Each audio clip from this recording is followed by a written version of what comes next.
everyone, and welcome to Historia Canadiana. My name is Patrick, and this is the show about Canadian culture and the way it informs this nation's history. If you're already thinking to yourself that my voice sounds very different, it's because I finally got a proper microphone to record, which means no more white noise and sounding like I record in a tin can. After over 12 episodes, it took a world pandemic for me to finally get my act together. Anyway, today we're continuing our examination of an influential group in Canada's history, the Scottish. This time, we'll be focusing more on a written and social aspect of their impact, as opposed to the more traditional aspects of Scottish culture that we examined last week, that is, music and commerce and so on.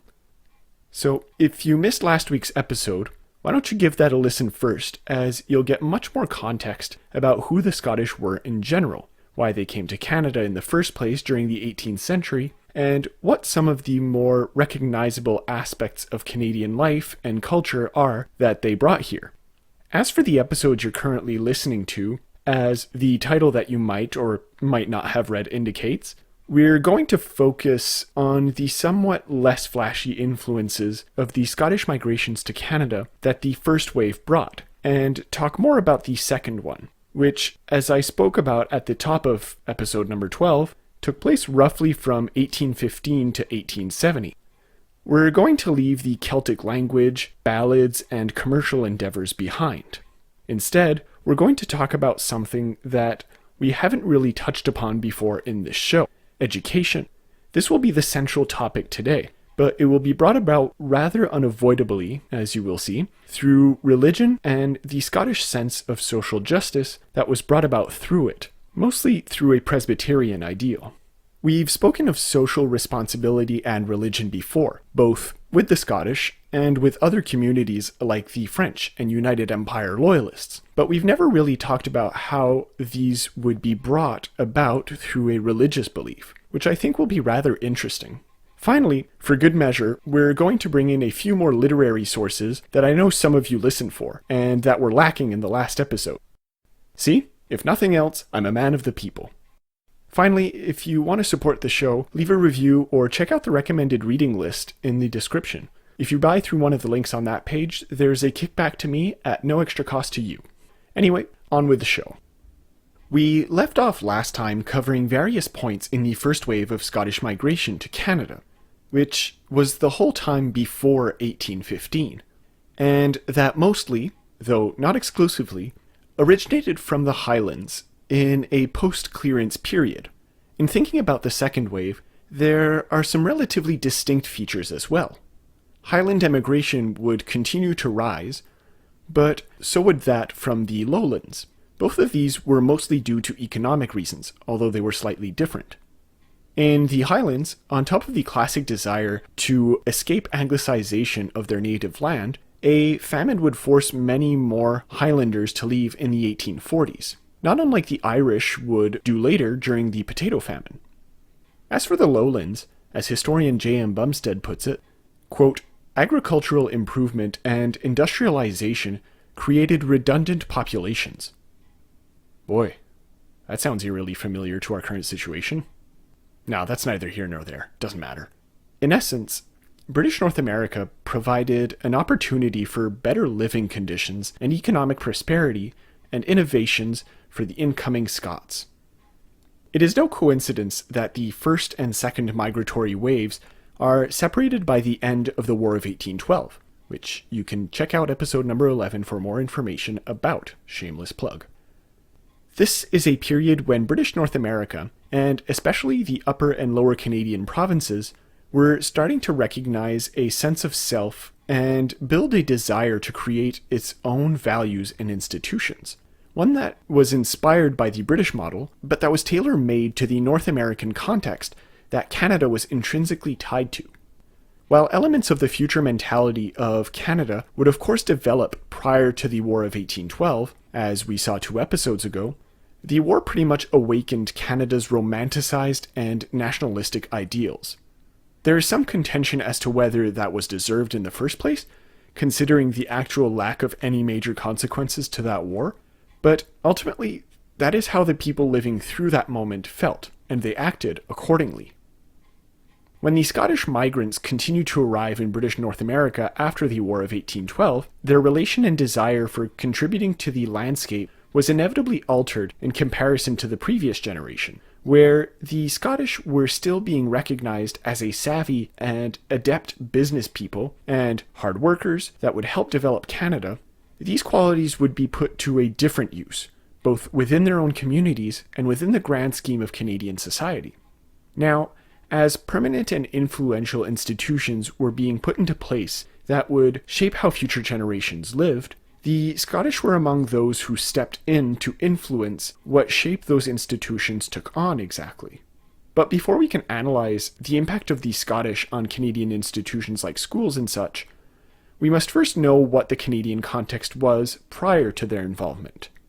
I don't want to linger on it too long because it lasted for so little time, but let's start with education in New France, as it was nevertheless the basis of schooling in Quebec for a long time, even after the Scottish involvement in public education across the country. Professor Micheline Dumont from the University of Sherbrooke succinctly sums up New France education as follows.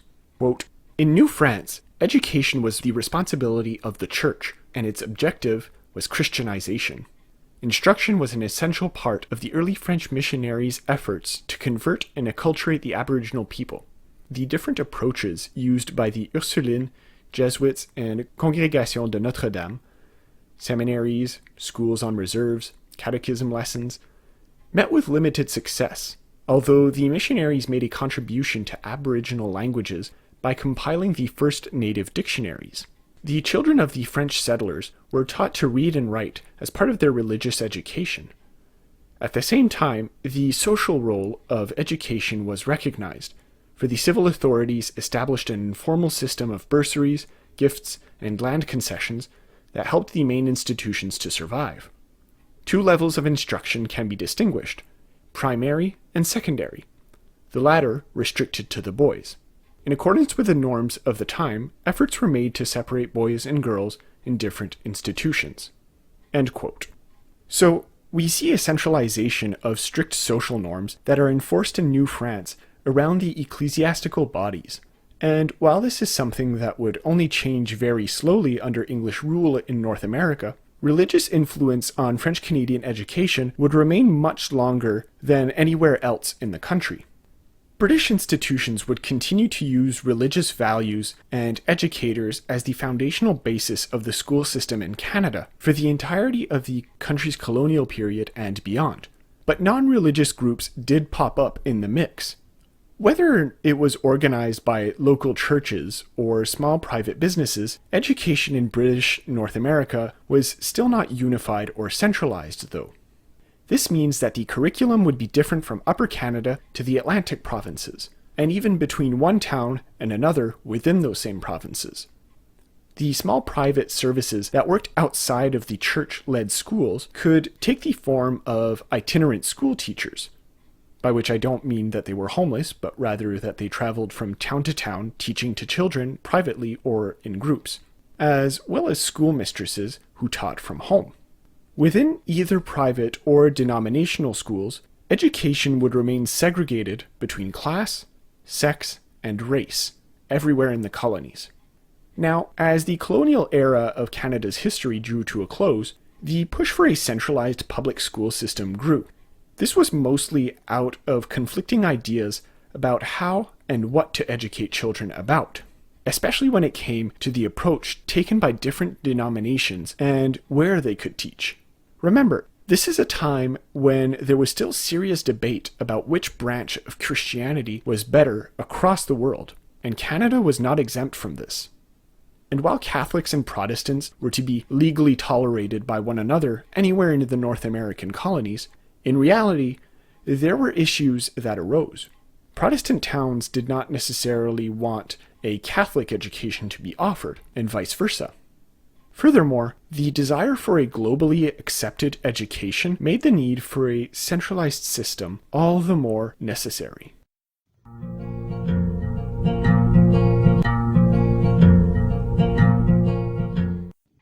The Scottish continued to arrive en masse in Canada with the advancement of the 19th century, just as the questions surrounding public education arose. This is where we will get into greater questions of religion and responsibility. I want to do this by starting to talk about a certain Thomas McCulloch, who on his own is less of a notable figure, but in what he represented and valued can get us onto the topic at hand. Born in 1776 in Firenze, Scotland, McCulloch came to British North America at the start of the 19th century. Originally intending to head to Prince Edward Island, he actually ended up in Nova Scotia, in a small town. As if there were any big towns in Nova Scotia, let's be honest. But anyway, it's called Pictou. Thomas McCulloch was an ordained minister of the Presbyterian Church, specifically in the branch known as the Secessionists. This is a group that took off from a larger Presbyterian denomination of the Protestant faith known as the Church of Scotland. The differences are relatively unimportant here. They mostly separated over not being able to agree on a series of reforms and minor details here and there, or at least what we would consider minor details looking at it from a secular point of view. The point is that there are two groups of Presbyterians, with McCulloch being from the latter and possibly more open-minded one, although that's not saying that much at the time. The Secessionists nevertheless became known as a more reform-minded group within the Presbyterian denomination of the Protestant faith. Presbyterianism would become a dominant element in Canada, mostly due to that massive Scottish immigration. Most of them were from that denomination, after all, whether it was of the Church of Scotland or the Secessionist movement.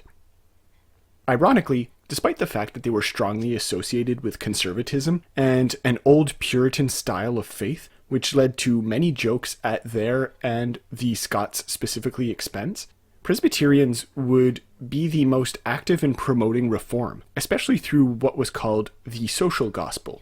In short, in an era where new ideas were popping up left and right, such as Darwinism, industrialization, and a general criticism of pure biblical thought, the social gospel movement sought to move away from individual conversion in favor of calling for society as a whole to reflect what they saw as the proper teachings of Jesus.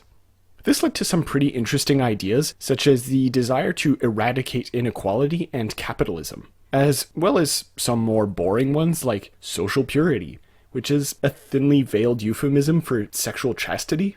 You kind of dropped the ball on that one, Presbyterians, didn't you? Anyway, that's just my opinion. Thomas McCulloch was at once a preacher, a theologian, and a writer. Putting those skills to good use, he established in 1816 the Pictou Academy. This was notable for being one of the few places to protest against the well-founded establishment of the Anglican Church's power in education that had been set up in Nova Scotia and in many other places in British North America by that point. In essence, McCulloch and his supporters wanted to be able to confer degrees and receive government assistance for their endeavors, neither of which they had. This became the central focus of many debates concerning education in Canada around this time. All educational projects were argued to need public funding, not just the Anglican schools. Furthermore, Dennis Kim of Douglas College writes in Boundless Dominion, which is an excellent study on Presbyterianism in early Canada, that, quote, Nova Scotia's expanding Church of Scotland contingent also proved reluctant to support Pictou Academy, a Presbyterian school founded by McCulloch in the early 19th century. The Scottish Church's reluctance to support the academy, which struggled to obtain reliable government funding, was largely due to the fact that it was perceived as a threat to their own fledgling educational institution, Dalhousie College. Aggravating tensions was the fact that secessionists were linked to the colony's reform-oriented political constituency, while adherents of the Church of Scotland tended to be Tories. End quote. Tories here being an older term for conservatism. We've touched upon it a few times on this show, but in case you hadn't listened to those, that's what it means. So you see really these problems that are starting to emerge and that really cause tensions within the Canadian society that's trying to form itself. But failing to garner significant attention through his school, McCulloch would not be deterred and would write scathing indictments of the colonies through the newspapers that were circulated in Nova Scotia at the time. including the Acadian Recorder and ones that were started by his very own supporters, such as the Colonial Patriot. His most famous and enduring work would be called the Mephibosheth Stepshire Letters, not only because of their satirical abilities to comment very poignantly on the life and pressing social issues in Pictou and the British North American colonies, but because of what many scholars consider to be an influential type of humor that would continue to develop along a similar path in Canada, especially in the Atlantic provinces. We'll get to more on that a bit later in the show, but the Scottish and many of their desires to promote better living in the colonies would comment on it through comedy, so as to make criticism all the more palatable for wider audiences. A few critics, including famous scholar in Canada Northrop Frye, have named McCulloch as, quote, one of the founders of genuine Canadian humor. That is, of the humor which is based on a vision of society that is not merely a series of wisecracks on a single theme. End quote. Now, I unfortunately cannot go into too much detail for the sake of time. I wanted to open up with Thomas McCulloch this idea that Scottish people and many of the Presbyterian faith would be proponents of a fairer and more just society. Now, of course, they were not the only ones to do so, as you will find reform movements from Catholics and other Protestant branches as well. But the likes of Thomas McCulloch were among the most vocal about this and most inclusive, and they displayed it through literature and debates around the state of education in Canada. What we are seeing here is a move towards that more inclusive society within British North America, or at least a will to. These changes take time, after all. With McCulloch, we see that the message expounded by the British Empire and its propaganda at the time, one that focused a lot on freedom and justice, is still in need of some fine-tuning.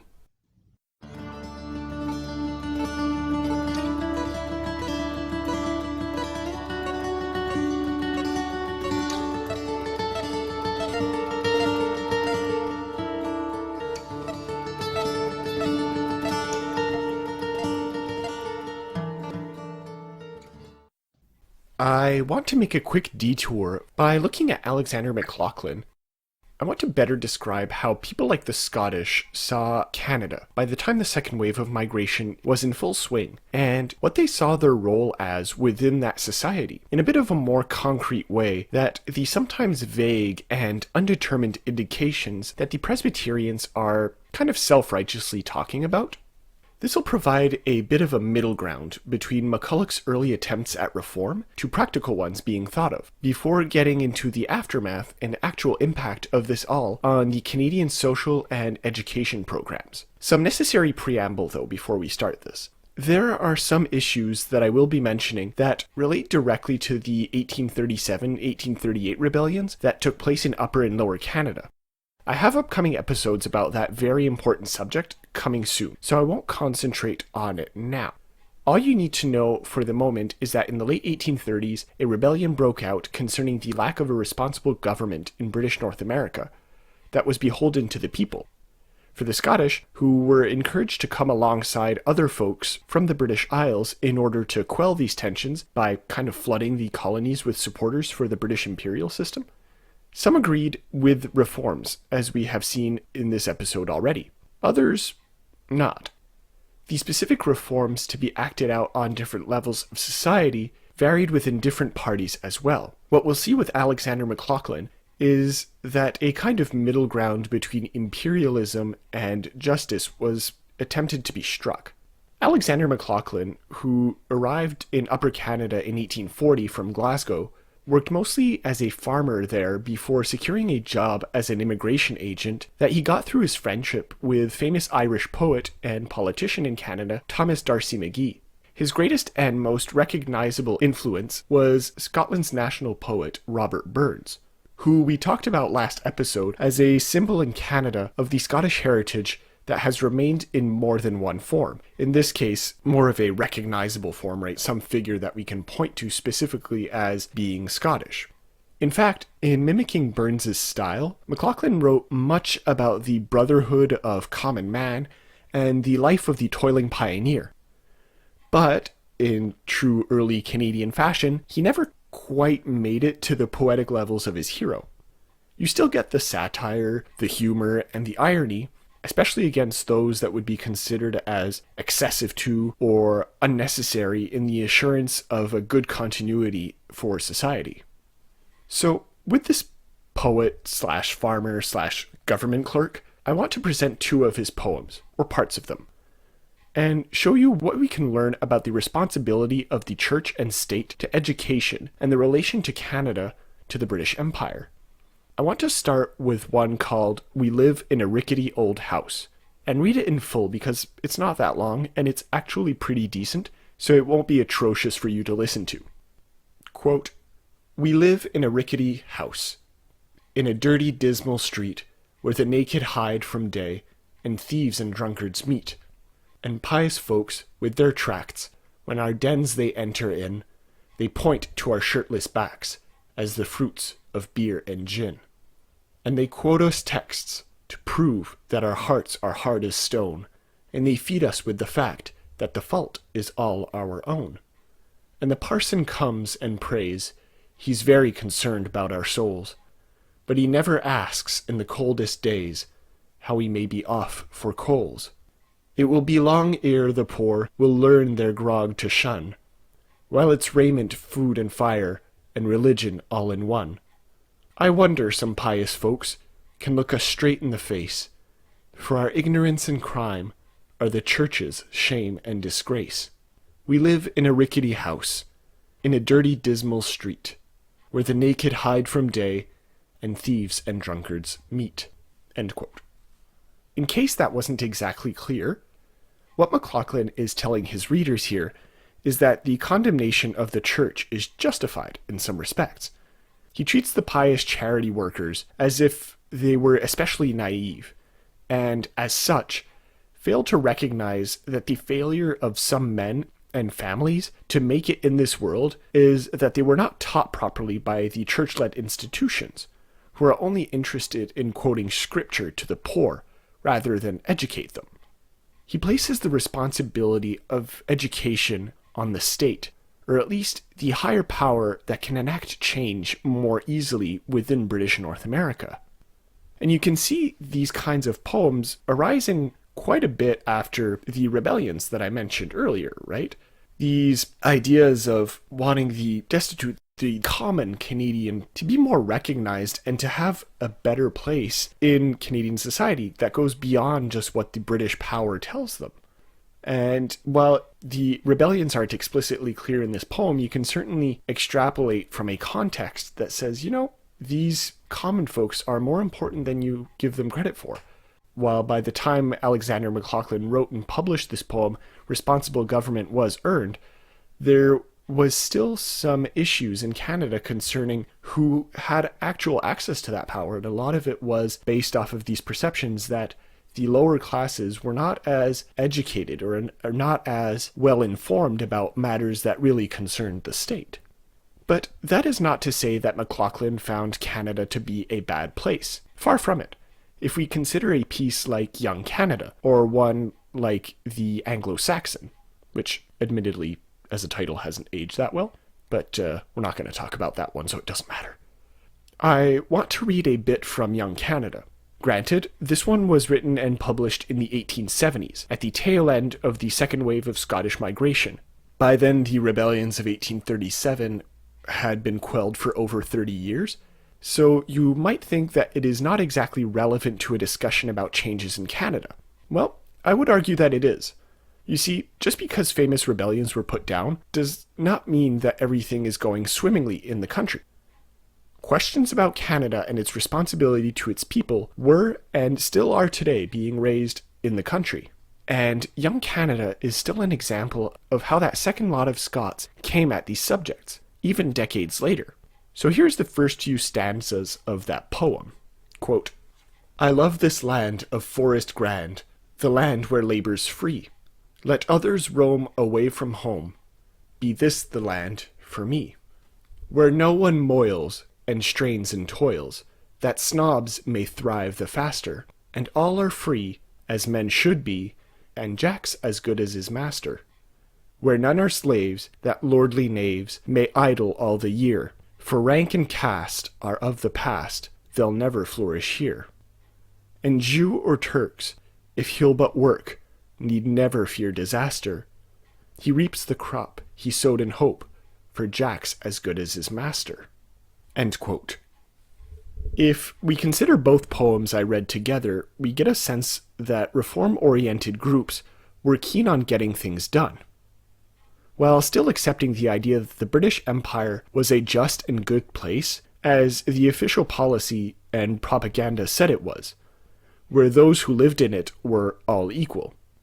Ironically, he still recognized that there were some rich folks that didn't necessarily work as much, and that immigrants, such as he mentions, Jewish people, were expected to work very hard and really have to live off the land while others didn't do much. He still understood this concept that while there were disparities, the British Empire was seen as this place ultimately of justice, where it would prevail in the end. It might be a little naive to think so.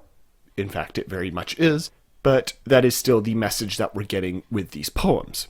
But as we've already seen many times in the past on this show, and will continue to see very soon, even as we're understanding here with access to education being a bit more complicated than just being available for all equally, the British Empire had many kinks that it needed to work out. If you want to check out an example of this attachment to empire by the Scottish that is closer to the 1830s and 40s, as we've concentrated on so far, you can check out another writer from there called George William Gillespie. He's not as good, but it's still an interesting body of work to think about. You can check out the one called Canadian Woodsman's Farewell to His Log House. I'll post a link for it in the description where you can find it on the show's website. A more vocal and virulent criticism of the empire and its dealings with Canada would be found around the same 1815-1870 period with the writings of William Lyon Mackenzie, another Scot, who sided with and led the rebels I mentioned earlier. But we will have to wait for another episode specifically about the rebellions of 1837-38. Needless to say, that Scots reforms were to take on a much more direct approach.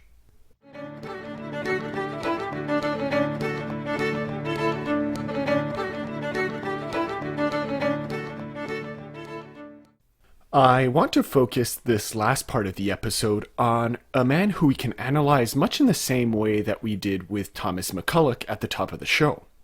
That is to say, this Scottish minister is less important for what he did specifically, but for what he represented and expounded during his time, and how it worked within his context. Remember, folks, history is never about one single person. It's always about how people, places, and events respond to each other. When we focus on one element here, it's for the sake of simplicity and ease of understanding. Once I have covered this final writer, teacher, and theologian, we can once again extrapolate and talk about the advancement of public education in Canada as aided by the Scottish. George Munro Grant was another Presbyterian, this one of Scottish heritage, and born in the Nova Scotian area of Pictou County. Unsurprisingly, growing up in what was, as we saw, a hotbed, if you will, of religious debate and reform-oriented denominations, Grant would also become quite involved in promoting ideals of what he saw as Canada's destiny and responsibility to be a just and equal place within the British Empire. He actually attended McCulloch's Pictou Academy as a young boy. Today, Grant is better known for his classic work of exploration literature called Ocean to Ocean, which tells his tale of traveling the breadth of the northern North American land with Sandford Fleming. This will be the focus of another later episode, though, as it more or less fits within today's topic. It fits more within a discussion about Canada's western expansion. Grant would be educated and gather a series of influences that would shape his view of the world and the role that education should take in Canadian society, which was fast on its way to Confederation by the time Grant was in his 30s. In 1877, Grant would secure an education job after having spent a good many years as a missionary and evangelist in Eastern and Atlantic Canada, where he would go against Alexander McLaughlin's criticism of the church and be aware of the plights of the poor and attempt to create meaningful social change within communities plagued by the endeavors of the rich. He took up a position in Kingston, Ontario, at Queen's University as a principal. It is during this time that his views would be allowed to be put into greater practice, and where he could try to have a more direct influence on how the younger generations could view the world in Canada. Writer David B. Marshall writes of Grant's opinions as such, quote, "He led successful endowment campaigns, promoted the rise of sciences, fostering the mining and medical schools, and protected the university's autonomy. In the controversies surrounding higher criticism, he argued that Christianity could withstand the challenges of doubt and reform. Critical inquiry led to a clearer understanding of Scripture. He rejected narrow dogmatism and schismatic denominationalism and supported church unions, anticipating a national church. A harbinger of racial and religious tolerance, Grant eschewed the politics of Protestant Catholic antipathy and refused to get involved in popular Protestant crusades like the Temperance. He also opposed to exclude Chinese immigration. His progressive outlook was expressed in Religions of the World in Relation to Christianity, published in 1894, in which he pointed out that non-Christian religions had much to offer Christianity." End quote. Grant was very much convinced that history was a work of progress, and that we were, or always should be, striving to reach better standards, morally and otherwise. As we noted within the Marshall quote, this attitude is really the force that drove him during his time as the head of Queen's University. But what does this have to do with public education and Canadian attitudes in general? It's all well and fine to talk about one or two Scots and their dreams of equality and justice. But how does that translate to a nation as a whole? Well, this whole idea of wanting to unite various denominations, of promoting a more varied and modern education, as well as the drive to have the state fund schools and universities on a much larger scale than it had done in the past, all of which were foundational aspects of the Scottish and religious ideals that we've seen, really formed the basis of the creation of a public education system in Canada. Over the course of the mid-19th century, a state-regulated school system was gradually put into place in this country. This meant that, with the use of taxes paid by the general population, public schools would not have to worry about finding individual funding in order to survive. It also meant that, as the state regulated the overall curriculum, many things became a bit more standardized. The quote-unquote civility of British culture, the avoidance of American textbooks in the hopes of raising a national interest, and of course, a set of basic Christian moral values would be taught in most schools across the fledgling nation. Where Grant did not get his absolute dream, though, is in the lack of a national church that officially united many of the denominations in Canada. The Presbyterian Church would actually be absorbed later into the United Church of Canada, but that is just one of the many branches of the Christian faith that would do so. There are still Catholics, Anglicans, and a whole lot of other faiths from other religions as well, of course, although in the 19th century, they were not taken into account that much, or at all, since Canada was aiming to become a Christian country through and through, as befits destiny. Whatever, man, you do you. Jokes and opinions about Christianity and its place in society aside, there is something to be said about the will to create a more standardized version of education. It demonstrates a desire to coalesce a country into a more cohesive unit. The whole point was that no matter what social changes would arrive in the country's future, whether they were deemed to be good or not, and whether it was the ones that I spoke of today concerning greater opportunities or equality, there would always be a basic mentality that Canadians would be able to fall back on, should these changes fail to produce the intended results. It is important to note as well that the provinces of Canada and the various denominations would also continue to teach some of their views even after the drive for state-regulated education. Catholics as well as Protestant schools existed in Ontario, Quebec, and Manitoba for a long time, well into Confederation, and would even cause, again, quite a bit of debates, especially in Manitoba. There was this whole issue about French and English school, Catholic and Protestant schools, which hopefully we'll get to at a later episode. New Brunswick was even more localized in its variations, choosing to allow for instruction based on local communities. On the other end of the country, British Columbia would join into Canada with a single non-denominational system. So as we see it, and as we kind of touched upon with Grant, the school systems within each individual province and region still had a certain level of autonomy within this larger system. And it really exemplifies this idea of one being formed from many. Even if you want to look at it outside of a purely religious point of view, I would be remiss if I didn't at least mention James McGill in this episode. I touched upon him last time in reference to his commercial endeavors, but there is an obvious link to him and education as well. Upon his death in 1813, he chose to set a lot of money aside to establish what became one of Canada's best known and highest regarded universities. In 1821, McGill University was chartered and has been in operation ever since. So we can see this desire to strive for a better future among the Scottish, even in a university level, for reasons that, while not specifically denominational, were a bit inevitably because many people were at the time very religious, but they were at least not specifically Presbyterian or Catholic or Anglican. I want to conclude this with a statement of sorts. All of this shows us something. We tend to think of a nation as a single unit, a place that exists because of a mindset that most, if not all, can agree on as being good for the people living within it. What this two-part study of the Scottish in Canada has hopefully shown, or elucidated, is that this is a question that gets more and more difficult to answer for Canada. Yes, there are some influences that we can trace back to this population in Canada. Many of the more striking ones are, as we saw last episode, increasingly ceremonial. Some of them, as we saw today, are aspects that act in more of a behind-the-scenes capacity. What I wanted to showcase is that despite our understanding of a continuous evolution, either of Canada, or the Scottish within it, that changes do occur, and conflicting ideas do play just as important a role in the development of a country that a single vision does. I chose to focus on the Presbyterian idealism of society for this episode.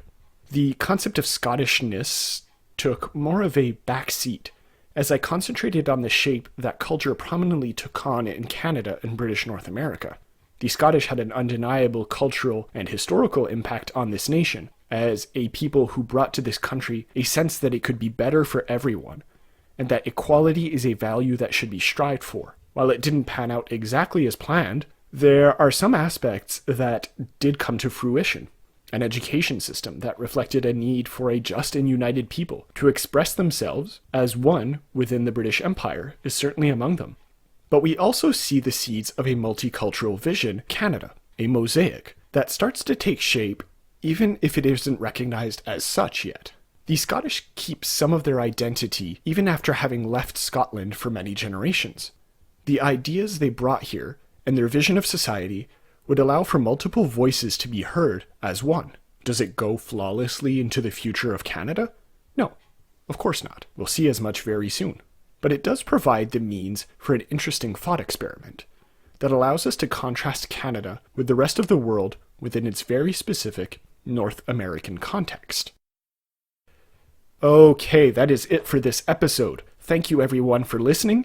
You can reach out with any questions, comments, or concerns on the Facebook page, through Twitter, and by email. All the links are in the description. As always, you can support the show through the Ko-fi page, soon on Patreon, and through affiliate links in the recommended reading page I set up. Finally, if you could leave a review on iTunes, it would be very appreciated. It really does help boost the show. For now, I'll just say that I wish you all excellent health, and that I hope you and your loved ones can stay safe in these intense times. I'll see you next time on Historia Canadiana. Cheers, everyone.